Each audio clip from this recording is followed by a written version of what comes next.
Thank you very much, Yash. Thank you very much, members of the community of Palo Seco and the visitors to Palo Seco. Permit me to acknowledge the presence this evening, to help me with this assignment. I have 3 of my cabinet colleagues here, so if things get too difficult for me, I can always just go down the steps here and then they will take over, right? But it's always such a pleasure to be in this kind of seat where I sit and eagerly anticipate some interaction with you in the community. I've spent the afternoon in Palo Seco, where today we kicked off the restoration of the velodrome here in Palo Seco, and I've been here since, and it's been quite enjoyable. And thank you very much for coming out, and I trust that we will be interesting enough to attract the attention of those who are on social media, because I gather we will be taking questions and comments from people outside of this room by way of our social media connections. So, local government. What is local government? I can tell you, ladies and gentlemen, that I have a very, I've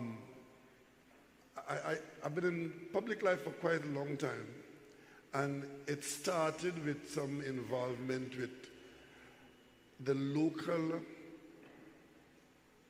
infrastructure by which government provides services and some goods to people in their neighborhoods.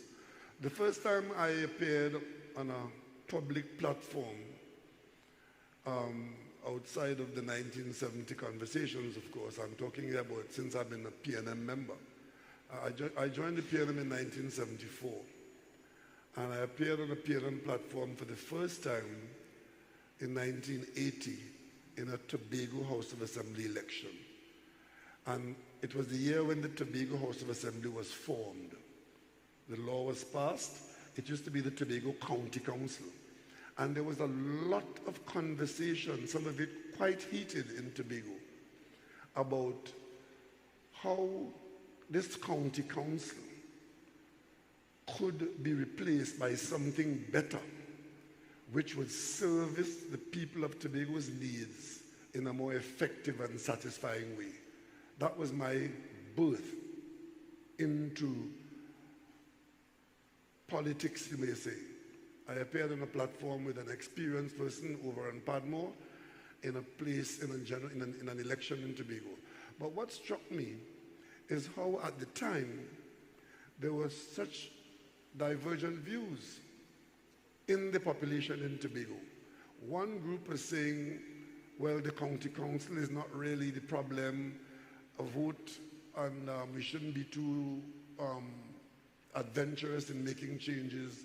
And another group was saying that if changes were made, Tobago could see a better kind of governance at the local level. We're not here talking about the government in the parliament. It was the government in the streets, in the neighborhood, in the woods, in the back roads. And eventually, the THA election was held. The PNM got 4 seats. The other side got 8. And the Tobago House of Assembly came into being. That was 1980. From then to now, we have been able to see that the Tobago environment at the local level has improved considerably, to the point now where people in Tobago talk about the Tobago government, the government of Tobago. It is government, but it's not the national government. But what we should look at is, what does local government do? What is local government, which I think is the question he posed to me.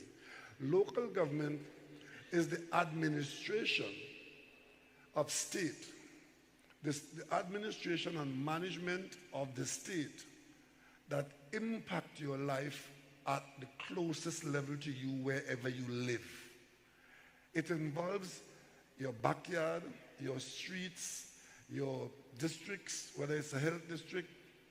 It involves providing you with protection from harm, looking after you, from insect vector control, rodent control, collecting your garbage, cleansing, and so on, to ensure that where you live is healthy, is connected, is comfortable, and it's an environment in which you and your family, your neighbors, can call home, not just your yard and your house, but all the areas that you interact with and all the things that you do that require the government dealing with you at that level wherever you live.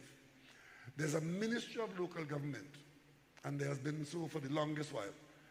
A ministry in the capital city, and there's a minister in the cabinet who has responsibility for ensuring that these local services that you need in your neighborhood are supplied as the government expects them to be supplied to you. So the Ministry of Local Government exists and has existed for quite some time. The country has been broken up into a number of sections.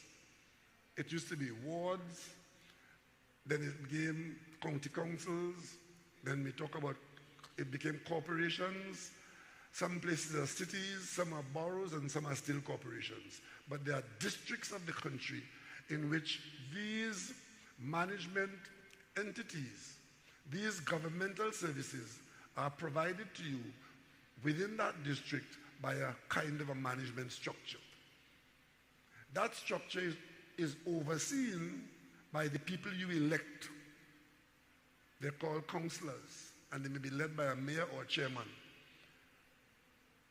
They have the responsibility in council to ensure that government down at the roots through local government functions.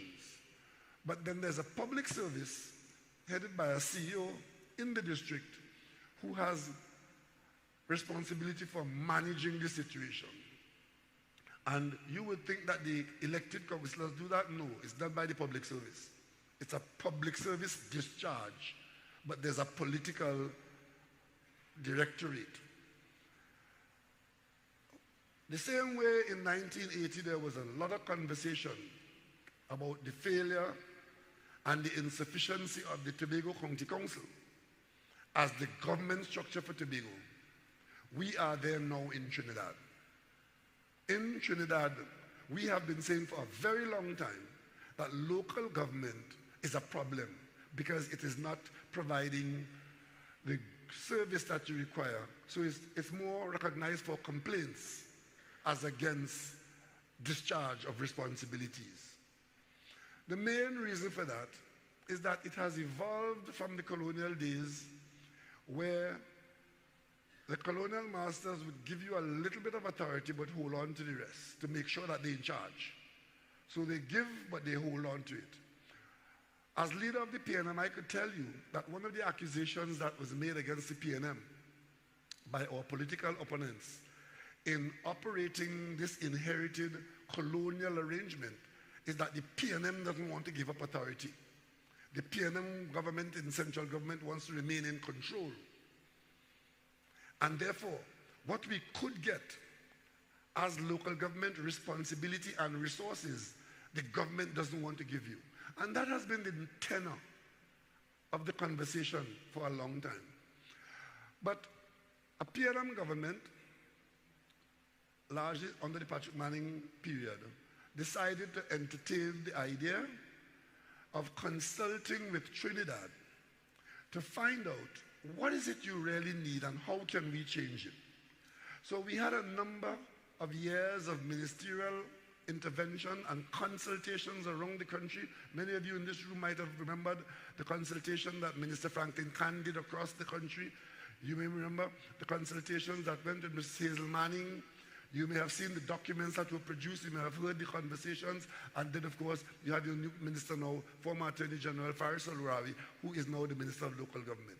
But arising from all of this, against the background that we generally say that local government is not functioning sufficiently well, and that some changes can and should be made, we have come to the point where the whole issue was taken to the Parliament to distill what the consultations produced, what documentation produced, what recommendations existed, and we've gone through that parliamentary process involving all your local government people. And I can tell you, some of the people who spoke with the greatest clarity on this in the end, when we did the consultation, were the leadership in the local districts of the UNC, because they have had experience like the PNM in running corporations. So a number of leadership voices supported it. Unfortunately, at this time, some people see it as not being politically convenient to support local government. But the reform is saying we can make some changes, some of them quite fundamental, but make some changes to allow you to get better management, better employment creation, better job satisfaction, better opportunities, greater responsibilities by taking some of the things that the central government do now and not do well because they're too far away from you, and bring it to you with the necessary resources, of course, that you can do it at the local level and not having to wait for decisions to be made so far away from you, or for permission to do certain things in offices away from you, but you can do it in your district through your council, and you then hold your councillors to greater account for the resources that they have and what they do with it and how they service you. That is the gist of local government reform. It involves a revenue stream because it takes cash to care. It takes money to do things. You do get, in the current arrangement, you get some subventions that will continue, but you also will get your own that you raise in your district from the very light property tax that will follow, that landed building taxes, which your parents and your grandparents paid, which you will pay, and you manage it and make sure it is not wasted. You then have the priorities of what you want it spent on, and your management structure will be revamped, and you will be in control with greater responsibility for your districts. That is basically what local government is about. And we believe what you said in the consultation is what we are doing now, which is agreeing that these reforms, this reform exercise should take place. The law has been passed, but not all of it has been proclaimed.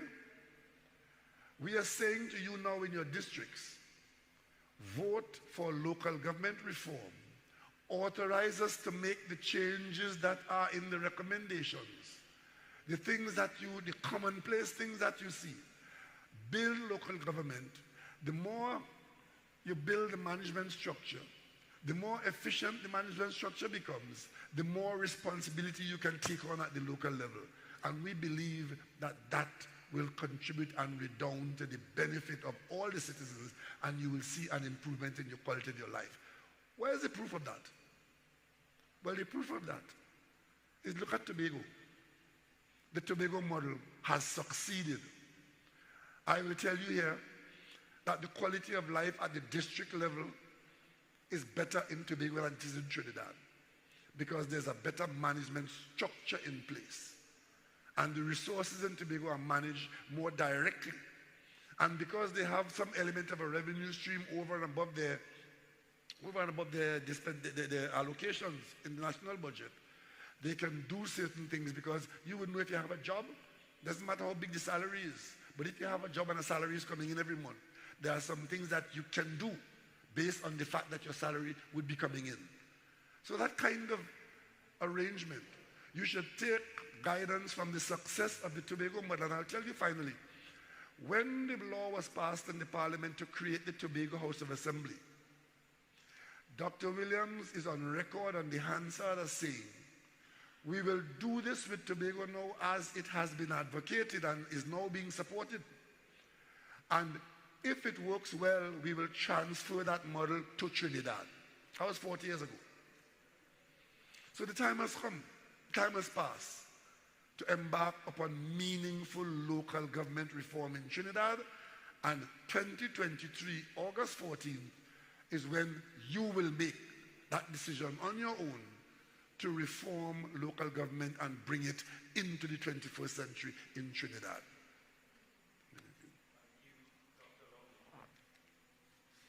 Thank you, Dr. Rowley, for that insightful presentation as well too. Ladies and gentlemen, we would like to switch gears to really the meat of the matter and what you all have come here to do, which is pose your questions to Dr. Rowley.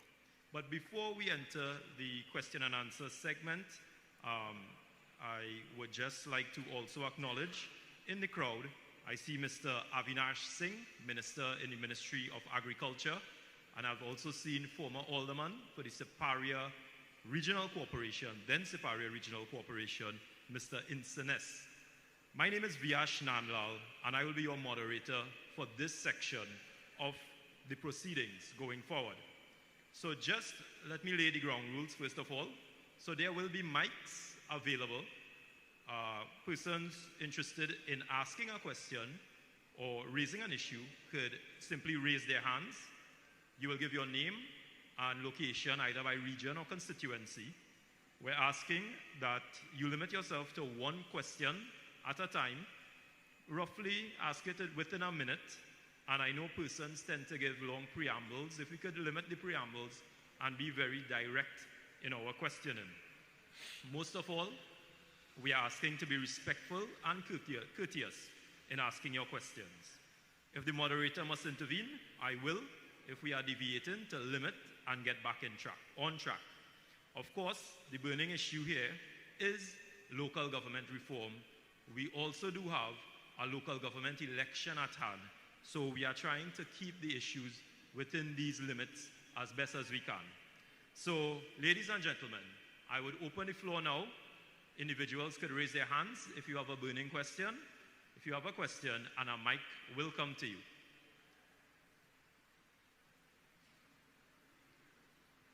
Yes, we have a question. Good night, everyone. My name is Christoph. I am from the District of Erin. And my question to you, Dr. Rowley, is with the local government reform, what would that bring for the young people of this community? I'm sorry, I'm not hearing you as clearly as I would like. With the local government reform, what would that bring forward to the young people of the Siparia Regional Corporation? Okay, what it will bring opportunities to manage the borough. It's no longer a regional corporation, it's a borough. Siparia now has borough status. So what we anticipate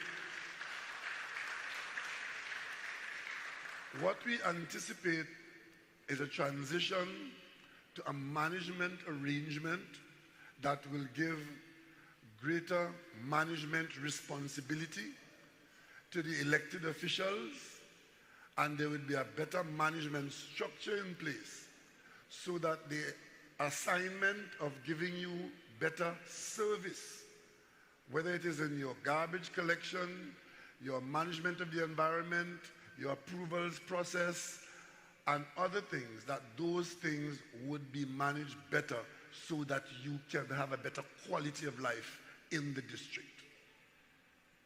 Okay? And as for young people, there's nothing that identifies young people's needs more than responding to the creation of opportunities. And where we see local government doing that is the modern local government reform that we're talking about has, by necessity, to create opportunities for increased employment of good jobs. Because you need more professional people.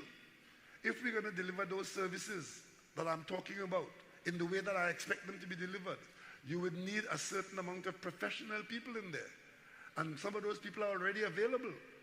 I'm sure in the Siparia Corporation, the Siparia Borough, you have people who have gone to university, they've done degrees, they've done studies and so on. Many of those skills can be utilized by the corporation to do things that are not now being done.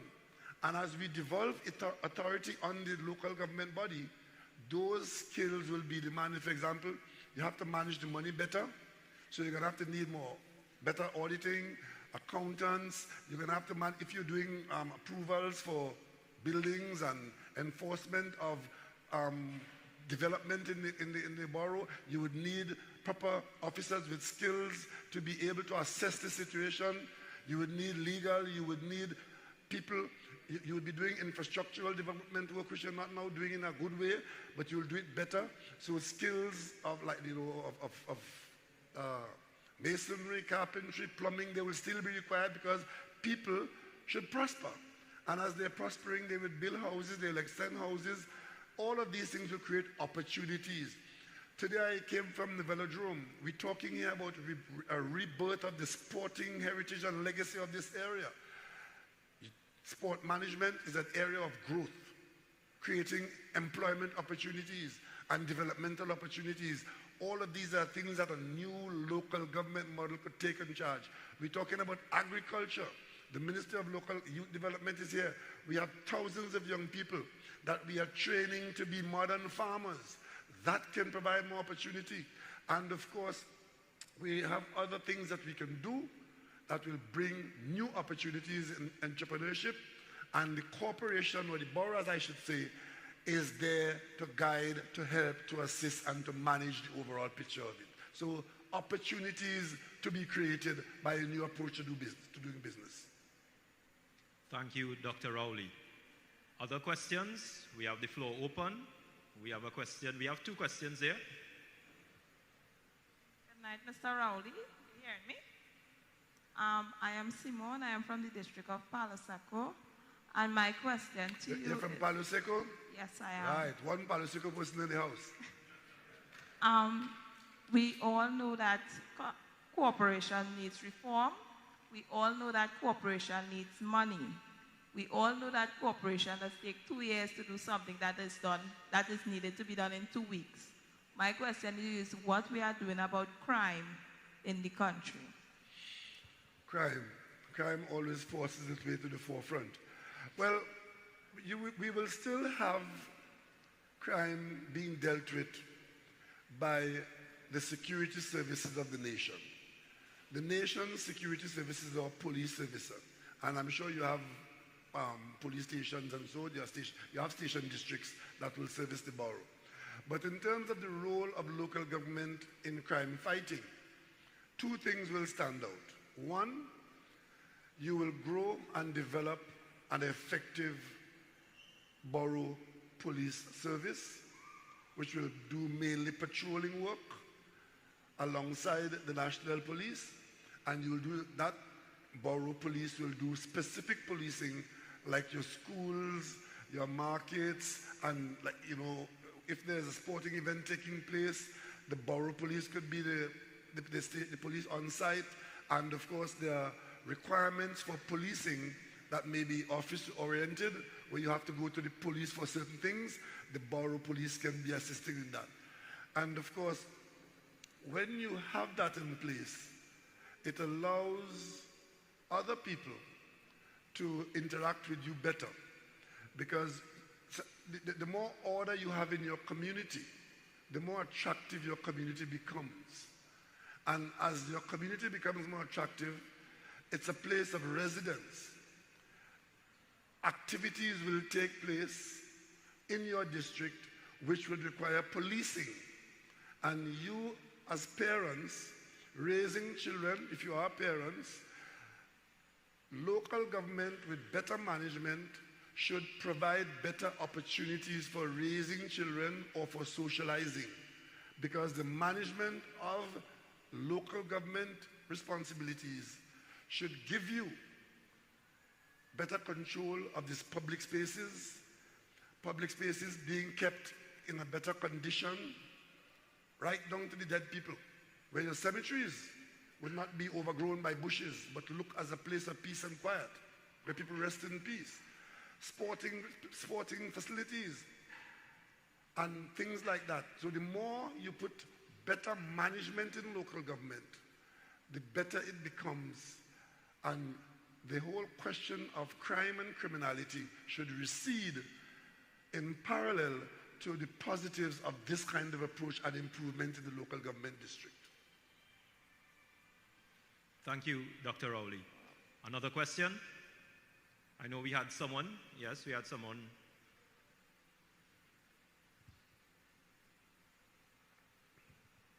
Good afternoon. Yeah, if you could speak up there, please. Good afternoon, Good, Mr. Dr. Rowley. My name is Paula Olivier. I was born and raised in Palo Seco. This question I have for you is that the youths of Palo Seco itself keep asking about jobs, jobs, jobs. So with the local corporation reforming, would it have jobs for them? Well, opportunities will be improved, and the youth who are looking for jobs, there ought to be programs. Some of these programs can be run by the local corporation to prepare these youths for jobs. One of the problems that we have with the requirement for jobs for young people is that many of the young people do not have the necessary skills that they need to be able to command the jobs that are available immediately. So creating employment must go alongside with creating skills, so the opportunities when they arise, the skills will be there for them. And there's nothing to prevent a good functioning local government body from having the kinds of preparation programs, either directly or indirectly, to allow young people to be able to develop their potential. The Ministry of Youth Development has a number of programs, and those programs are populated by young people who come into those programs and they receive training, they receive encouragement, they receive entrepreneurial support, and there's nothing to say that a properly resourced and managed local government body cannot join in that kind of approach to create opportunity for young people to move from joblessness and lack of skills to one with skill development and accepting job opportunities commensurate with their skills or other skills that they may develop elsewhere and come into opportunities that the corporation might build. Some of those opportunities may not be directly in the corporation, but if the corporation is properly run, there will be private sector activities that will require employees. And so therefore, jobs in the government sector, jobs in the private sector, and I think we will be better off in that situation. Okay, thank you, Dr. Rowley. We have two questions. I will start with the question on this end. Yes.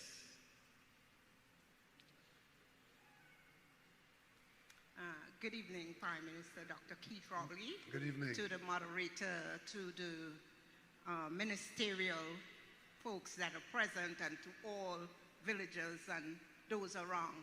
You know, there were once, Mr. Hamilton might know, a training center somewhere near here that turned out skilled young people that got employment at the company. I don't know if they have that in the works to revitalize that so that the youths could be trained.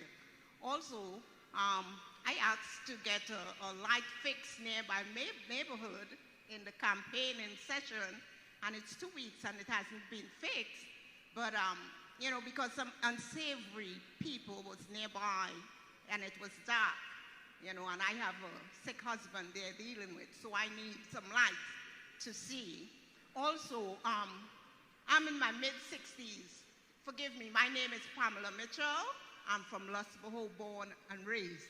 My father was a die-hard PNM.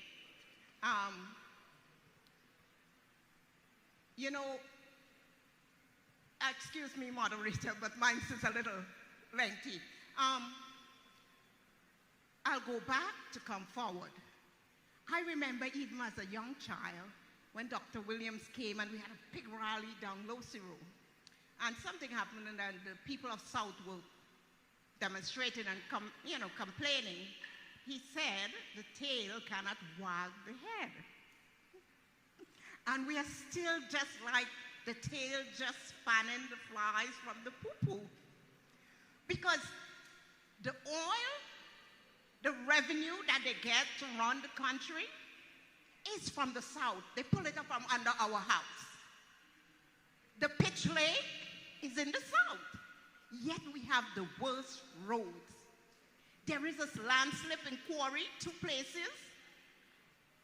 I, who am not an engineer, when Rowley Road started to erode, they had cages, they put rocks and hold the land, and they compile it. give me the contract. It wouldn't cost $5 million, and there wouldn't be no bribe and kickback. Common sense, common sense. I was away for a while and I came back, and I'm so depressed that look at Tesoro. Oh, it hurt my heart. My husband had high blood pressure and he suffered a stroke. And all during these years, I never suffered with high blood pressure. I came home and I started to complain about everything. Okay. Ms. You Mitchell? understand? So, we, with being, what do you call it now? Not a borrow again, but a borrower making it.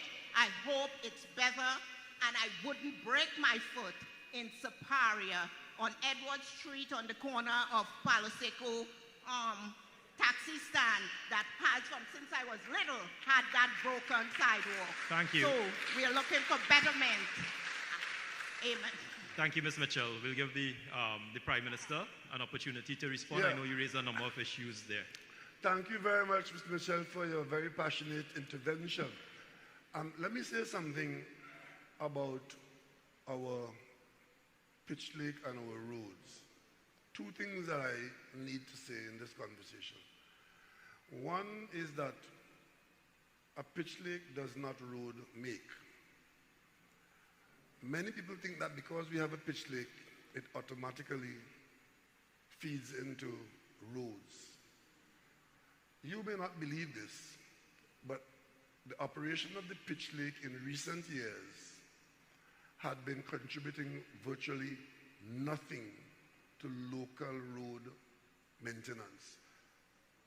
They might have been selling a bit of pitch which went abroad, but what really happened, that company was marketing bitumen from the oil refinery. That is where Lake Asphalt had become, a marketer of bitumen from the refinery. With the forced decision of the refinery coming out of business because we didn't have oil to keep it going profitably, it turned out that the pitch lake business dried up. You would have seen pitch lake workers on television asking for the Minister of Finance to pay their salaries from the Treasury, not from selling pitch. It's a high-quality product which was only being used on highways, not in the secondary roads in the outer districts. We have changed that. That's one of the problems that we've solved. We have refinanced the pitch lake business. We have put Lake Asphalt back into business, and the Ministry of Works is now using a blend of bonding material from the pitch lake with some bitumen that we import to create a product that will allow us to use the product from Lake Asphalt across the country. That's the first change. The second change is this. As Prime Minister, it falls to me to apologize for the state of many of our roads. And the reason is this. Priority. When we took over this government in 2015, we suffered a loss of government revenue by almost 30%. The revenue in the previous year was $60 billion. Our first budget, the revenue was in the order of $43 billion. How many of you in this room can tonight say to me that if your salary is cut by almost a third, you can continue going along as you had been going in the previous month? Tell me that. It was a sudden and dramatic and significant loss of revenue. So the first priority was not to maintain a road paving program. The first priority from the reduced revenues that we had was, one, that issue of we had to pay the public debt. Because if we didn't pay the public debt, whatever condition we were in, would get 10 times worse because it will destroy our economy and our business, our ability to fund anything. So then we had to make sure that the hospitals are looked after, because getting medicine in the hospital was a priority. We had to make sure that the teachers were paid. We had to make sure that the public servants were paid. And I could tell you tonight, in that scenario, not a single public servant that was gazetted, or a single teacher, or a single policeman, or a single fire officer, not one of them ever lost their job or didn't get paid at the end of the month.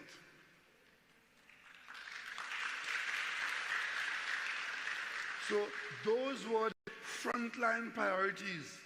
And you may have recalled that soon after we were able to get that going in 2018, 2019, and a lot of it had to involve borrowing to be able to do that, including paying $6 to $7 billion in back pay to public servants, because we did that too. Then came COVID. And we had to shut the country down. And at the same time, we shut the economy down. We had to find a huge amount of money to support the private sector, to keep you in jobs, or to keep their businesses alive, so that when COVID ended, or when there were breaks in the COVID period, we could restart an economy and go on. One of the things that suffered during that period was the road maintenance program. Not that we deliberately didn't maintain it, but on the list of priorities, we maintained the main arteries through the Ministry of Works, hundreds of millions of dollars. But the secondary road program suffered. That I have to admit, that I have to apologize for, and that is the reason for it. We have since embarked on a program to pay attention to these roads, and that is ongoing. But we are not on every road, in every district, on every day. It's a program of work. So if it's happening in your road or in your district, it's happening something else, somewhere else. Because we have now got an economy that is contributing a little bit more, covering those basics, and allows us to move now out into things that we were for that period of difficulty. But I can tell you, ladies and gentlemen, boys and girls, that 2015 to 2022 were about the most difficult period in the history of independent Trinidad and Tobago. And if out of that come some roads that are substandard as they are, we have hope, we have faith, we have commitment that we are going to get to your road and we are going to bring them to a standard that will be acceptable. That's the reason. That's what it is. If we have to spend the amount of money we spent on some of those things, we would have had some more money for roads. We would have had some more activity in the roads. But what is the priority? First priority was saving lives. I can't tell the Ministry of Health that you can't get a $200 million for medicine in the hospital, build a new road over somewhere where... No, we have to say, this is the priority today, tomorrow we'll get to that. And that's how we run the country. And that is the reason why we have to face up to the fact that because of our difficulties, as I just described, there has been some deterioration in our secondary road network. And everybody, the problem that you have is the biggest problem in the country. So therefore, your road problem is a big problem. And we know it's a big problem, and we give it a priority as we go forward in an improved environment. Fortunately, we can say that the environment is improving, and we are on the job targeting the improvement of our road network, especially at the secondary road level.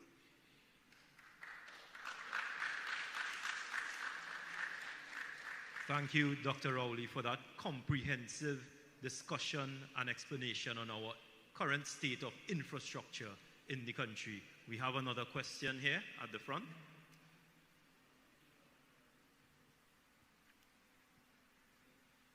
All protocols observed. Please. Dr. Rowley. Except you can tell us your name. We'd like to know you. Name Give us your name, and please. I'm locations. Jerome Hamilton, Yeah, go ahead. a.k.a. Jerome. the Hammer. Yeah. Go ahead. Honorable Prime Minister Dr. Rowley, one of the key projects for the Southwest Peninsula has been the development of the Labrador Dry Docks. Where are we, Honorable Prime Minister, on this project? Thank you. Okay, thanks for the question. Only today I got a report from one of my assistants who is tasked with managing that. We are still, with respect to the Labrador Dry Dock, the project is still on the table. We are going through the environmental assessment requirements, because you know you can't just go out there and build something. You have to go through a period of, I don't say study, a period of research to determine what happens at different times of the year, to be able to work out how the construction is going to influence the environment. So when you announce these projects and you intend to go ahead with them, you get into this period of investigative work. And until that is done and the EMA signs off on it, so it cannot be challenged in the court and the project stopped, and you ensure that what you do meets the EMA requirements. And a dock, a dry dock, is a major project, large environmental footprint. We are in that stage now. I can tell you, we still have the interest from the Chinese to, once we get to the point of EMA approvals for the project and scale, we then will have to move to the question of financing and, of course, the whole question of the moving to an investment decision where you commit the funds to the project. So we are still in the preparatory stage with that. And as you raise that, I could tell you the report I got today, there are two docks that we're looking at. The dry dock down here in La Brea, which is a major investment whenever it comes around, and the other one is the existing dock in Chaguaramas, which we call Carry Dock, where the old dock actually rotted in the sea and sank. We are now out in the market to buy a new dock. We went through the process of inviting bids and so on. They told me today they got 8 bids, and they are serious bids, and they're evaluating them, and in short order, that I think it's being done by NIDCO. They should be coming to the cabinet with the outcome of the evaluation of what the bids are and their recommendations to the cabinet. So sometime in the not too distant future, the cabinet will have a decision to take on a replacement dock for Carry Dock in Chaguaramas. And of course, we are anxiously awaiting the completion of the environmental work on the Labrador Dry Dock and hope to take the project forward with that. You see, I should tell you this. The ground on which the UNC was able to stop the Labrador aluminium smelter project was environmental. The Labrador project had started, the work was going on, TGU was built, the project was underway. Political elements led by the UNC went to court and questioned the EMA approval that was granted to that project. The approval was granted and the project had started, but they were still able to go to court and question the granting of the approval. The court upheld that the project, one of the approvals, of some aspect of the approval of the EMA had to do with some aspect of consultation. The court asked that the EMA do over a piece of the consultation. That happened in the court. This is a billion-dollar project which is underway. Unfortunately, if the PNM was in office, the EMA would have been allowed to go back with the guidance of the court and do that little piece of consultation that was the only area where there was any issue. If the PNM was in office, that would have been done. And we would have satisfied the court. And today we would have had an aluminium business as part of our diversification. But you know what happened? The UNC did not do it. They chose to shut the project down. They chose to shut the project down. Coal. They did that. And today, the contractor who was hired to do the project is forcing arbitration against us. They've been doing so for a while. We were kind of holding it off, but now we can't hold it off any longer.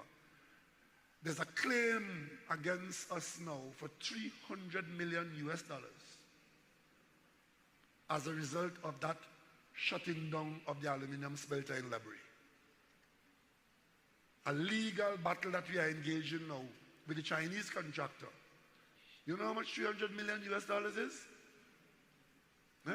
Multiply that by 7, that's over $2 billion. $2 billion in claims.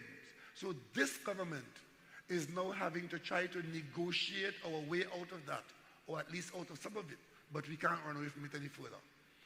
Which is why we have to be careful that we ensure that that is not repeated with the dry dock, that we satisfy all the necessary environmental requirements so that nobody could go to the court and raise, you know, the shape of the knife that butter the bread, or the tying who tied the shoelace, and get a legal technicality on some aspect of the environmental work and get the project destroyed.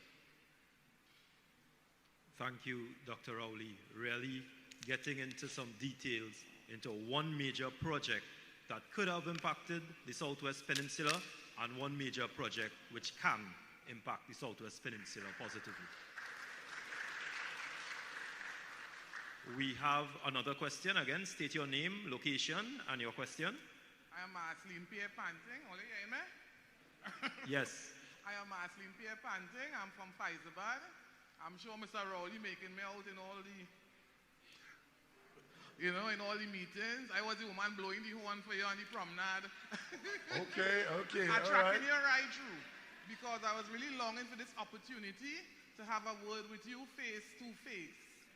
The problem I am having currently is why my daughter, with her tourism certificate, she went to the Shagaramas Tourism Institute. From there, I sent her across to the University of the West Indies, sent in several resumes upon resume, and my child has to end up now in Tobago working as a, what assistant? OJT with the TTA. As you were saying that, the children with the degrees now are not being properly employed. And my daughter falls under that. She has to travel from Charlottesville to Scarborough on a daily basis. My job on a morning is tracking my child to work and tracking her back home. She is living at residence, a friend who she made at University of the West Indies, and they managed to put her up, and it's there my child, my only girl child, who I invested so much in. That's how she's living now. These are the questions. And my other question, I have to abbreviate a bit, because if I go on here tonight, I wouldn't finish. Yeah. So, my other question is with the current ongoing campaigning here with the elections. Are you at all involved in that? Because what I am hearing now is that the government detached themselves from it. Yes, what I told the individuals when they told me that. I don't understand that. Repeat that for me, let me hear that. They told me when I'm asking, because people are going out there campaigning on a daily basis. Coming back to the office, nothing. All I am asking, I am a campaign operator, right? All you're asking is that, you give the people out there a little thing who went out there, a little incentive. nothing is being done. Nothing. Because when I'm asking the question, they are telling me that the government of Trinidad, and I say not my Keith Rowley, I say not my Prime Minister, and they are pushing it down my throat. Yes, that is the way it's going. Okay. Okay, ma'am. Thank you.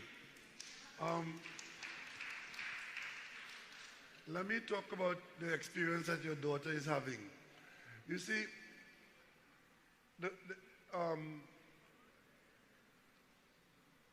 getting qualified, preparing for a job, the next hurdle is seeking out an opportunity commensurate with what you're qualified in, or sometimes you may find that what you're qualified in, that opportunity to participate with your training is not available close to you, and sometimes you do have to move into another area. I'm sorry she had to go all the way to Charlottesville, but if you're down here in Los Bajos and you are trained in tourism, I don't know how many opportunities exist at the moment for that.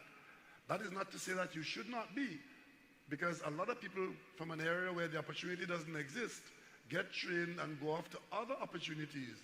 I hear the passion with which you speak about your child, but sometime along the way, you may find that you have to let go and let that bird fly to another part of the country and seek the opportunity where it exists. If you only decide to be interested in opportunities where you live, you may find that you may deny yourself developmental opportunities. But as we talk about local government reform, it is my view that every borough or corporation could be involved in that area of tourism that you mentioned. And it will create opportunities. What we have to be focusing on, what are the opportunities that are being created? Because without an opportunity, the qualification and the desire for a job is not sufficient. Opportunities have to exist. And that is why the whole question of OJT, I don't think you should disparage the idea that she is OJT. What OJT does, it's called on-the-job training, is to prepare people for other opportunities that may come later. When the cabinet of the Manning government created OJT, it was because a lot of young people were applying for jobs and were being dismissed up front, saying, what experience do you have in anything? And if they had no experience, they were debarred from going further. So the on-the-job training did two things. One, it gave them an entry on the job for training, and in many instances, those OJTs are able to move into opportunities ahead of that period when they spent in the OJT program. So if she's in an OJT program, it sounds inconvenient, but it's not a permanent situation. I'm sure she would still be looking for opportunities elsewhere during that period of time, and she should be.